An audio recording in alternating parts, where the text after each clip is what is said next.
చైనాను భూకంపాలు వణికిస్తున్నాయి. ఆ దేశ ఉత్తర ప్రాంతం ఊగిపోయింది. సరిగ్గా 3 రోజుల తేడాతో ఒకే ప్రాంతంలో భూమి ప్రకంపించడం ఇది రెండోసారి కావడం, దాని తీవ్రత కూడా దాదాపుగా ఒకే రకంగా ఉండడం ప్రాధాన్యతను సంతరించుకుంది. తాజా భూకంప తీవ్రత రిక్టర్ స్కేలుపై 4.5గా రికార్డైంది.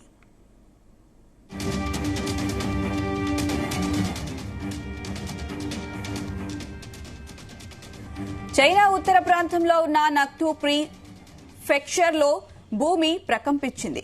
ఉపరితలం నుంచి 10 కిలోమీటర్ల లోతున టెక్టానిక్ ప్లేట్స్ లో చోటు చేసుకున్న పెను కదలికల వల్ల భూమి ప్రకంపించినట్లు నేషనల్ సెల్మాలజీ సెంటర్ తెలిపింది. ఈ భూకంపం వల్ల ప్రాణ నష్టం సంభవించినట్లు ఎలాంటి సమాచారం లేదని, స్వల్పంగా ఆస్తి నష్టం చోటు చేసుకున్నట్లు స్థానిక మీడియా వెల్లడించింది.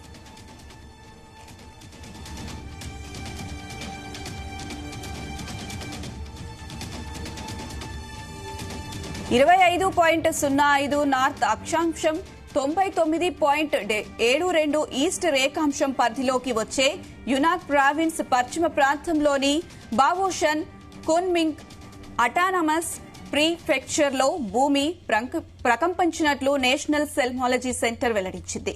ఈ ప్రాంతం మయన్మార్ సరిహద్దులకు ఆనుకొని ఉండడం వల్ల ప్రకంపనలు ఆ దేశంలో కూడా కనిపించాయి.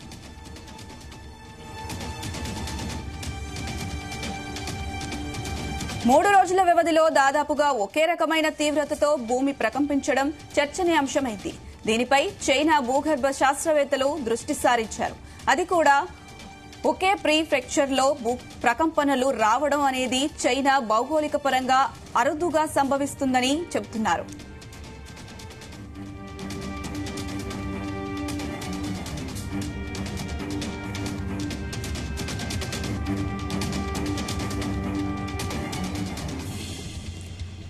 ఇదే అంశానికి సంబంధించి మరిన్ని అప్డేట్స్ మా చీఫ్ న్యూస్ కోఆర్డినేటర్ రాధాకృష్ణ అందిస్తారు. రాధాకృష్ణ.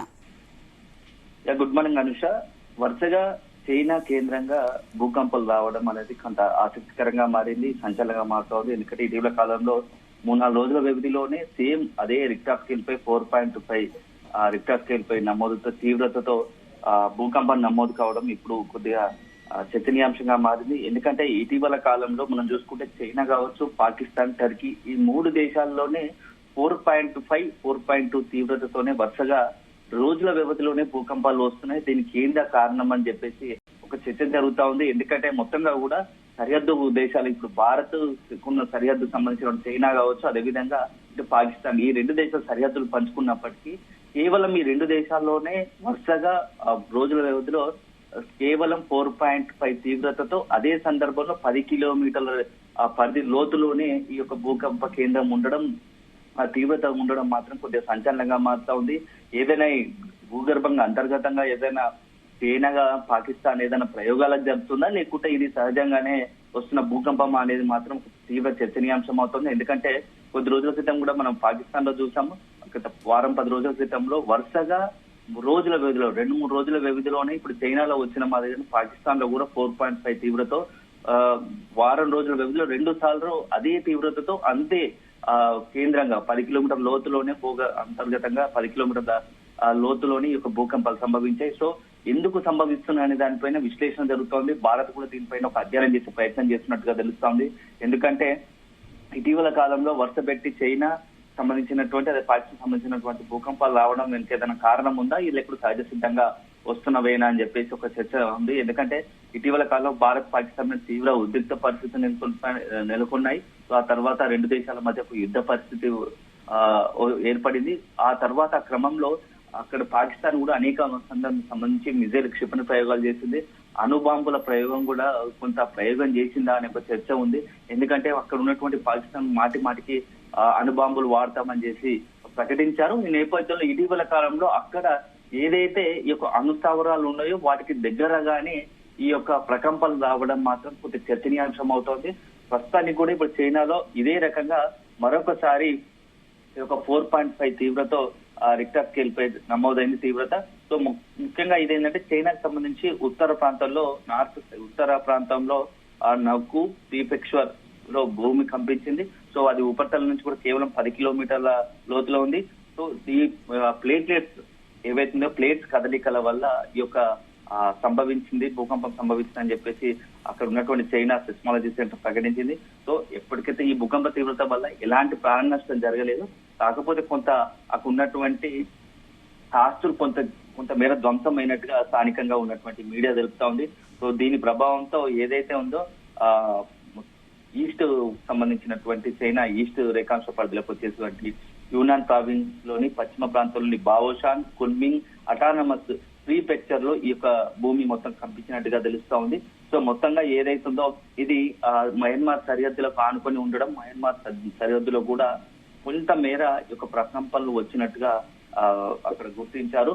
సో మొత్తానికైతే ఇప్పుడున్న పరిస్థితుల్లో ఈ యొక్క భూకంపం అనేది మాత్రం చాలా తీవ్ర చర్చనీయాంశంగా మారుతా ఉంది. ఇది సహజసిద్ధంగా వస్తుందా లేకుంటే ఇంకేదైనా ఇతరత్ర కారణాలు ఉన్నాయా అని చెప్పేసి కూడా చర్చ లేకపోలేదు. ఎందుకంటే ఇటీవల కాలంలో మనం చూసాము చైనాకు సంబంధించినటువంటి అనేక సాంకేతిక పరిజ్ఞానం కూడా పాకిస్తాన్ కు సహకరించింది. ఇటీవల కాలంలో పాకిస్తాన్ భారత్ పై దాడికి దిగబడే క్రమంలో పాకిస్తాన్ కు సాంకేతిక పరిజ్ఞానం అందిస్తే అవంతా కూడా పూర్తి స్థాయిలో ఫెయిల్యూర్ అయిపోయింది ఎక్కడికక్కడ.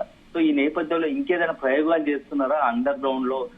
ఎందుకంటే చైనా, పాకిస్తాన్ రెండు దేశాల మధ్యలో ఇట్లాంటివి రావడం ఇంకా ఒక చర్చనీయాంశం అని. దీనికి తోడు భారత్ పై పాకిస్తాన్ దాడికి దిగుతున్న క్రమంలో పాకిస్తాన్ సహకరించిన టర్కీలో కూడా భూకంపం వచ్చింది.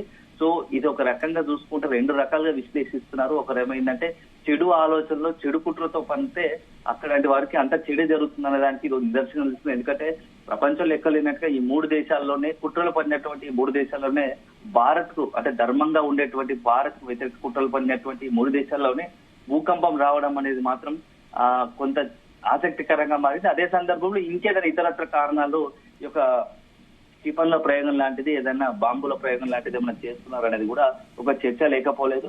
సో మొత్తంగా మాత్రం ఇప్పుడు చైనా, భూకంపం, టర్కీ ఇక భూకంపాల పైన మాత్రం భారత్ ఖచ్చితంగా దృష్టి పెడతా ఉంది. సో ఇది సహజ సిద్ధంగా అయితే ఒక రకంగా ఉంటుంది కానీ ఏదైనా కృత్రిమంగా ఏదైనా ప్రయోగాల కారణంగా అంటే క్షిపణి ప్రయోగాల లేకుంటే అణుబాంబుల ప్రయోగాల కోసం ఆ న్యూక్లియర్ వెపన్స్ ప్రయోగాల్లో భాగంగా ఇవి జరుగుతున్న మాత్రం చాలా ఆలోచించాల్సిన, అప్రమత్తంగా ఉండాల్సిన అంశం. ఇప్పటికే దీనిపైన కూడా భారత్ సంబంధించిన సెస్మాలజిస్టులుగా ఇతరు అంతా కూడా కొంత దృష్టి పెట్టినట్టుగా తెలుస్తోంది ఎప్పటికప్పుడు సమాచారం. ఎందుకంటే ఆ తీవ్రత అనేది చాలా ఇక్కడ ఒకే రకంగా ఒకటే తీవ్రతతో అది అంతర్గతంగా 10 కిలోమీటర్ల పరిధిలోనే 4.5 తీవ్రత ఉంటుంది రిక్టర్ స్కేల్ పైన. పాకిస్తాన్, టర్కీ, అదే సమయంలో చైనా ఈ పలుమార్లు వచ్చినప్పటికీ వారం రోజుల్లో 2 సార్లు 3 సార్లు వచ్చినా ఆ తీవ్రత అదే స్థాయిలో ఉంటుంది. అదే సందర్భంలో 10 కిలోమీటర్ల లోతులు భూ అంతర్భాగంలో 10 కిలోమీటర్ల పరిధిలోని ఒక భూకంప తీవ్రత ఉంటుంది, భూకంప కేంద్రం ఉంటుంది. సో రిక్టర్ స్కేల్ పై 4.5 ఉంటుంది. ఇదే ఇప్పుడు చాలా చర్చనీయాంశం మారింది. సో దీనిపైన భారత్ దృష్టి పెట్టినట్టుగా తెలుస్తోంది. మొత్తానికి మాత్రం ఒక భారత్ తో పెట్టుకుంటే ఏం జరుగుతుందో ఈ మూడు దేశాలకు ఇప్పటికీ ఒక రకంగా అర్థమైంది. దీంతో పాటుగా నెక్స్ట్ ఎట్లాంటి పరిస్థితులు వస్తాయి, అసలు భూకంప తీవ్రతపై నిజంగానే ఏదైనా ఇబ్బందికర పరిస్థితులు తలెత్తాయా, అసలు ఏందో అక్కడ ఉన్నటువంటి చైనా శాస్త్రవేత్తలు కూడా ఒక అధ్యయనం చేస్తున్నట్టుగా తెలుస్తా ఉంది. Right Radhakrishna, thank you.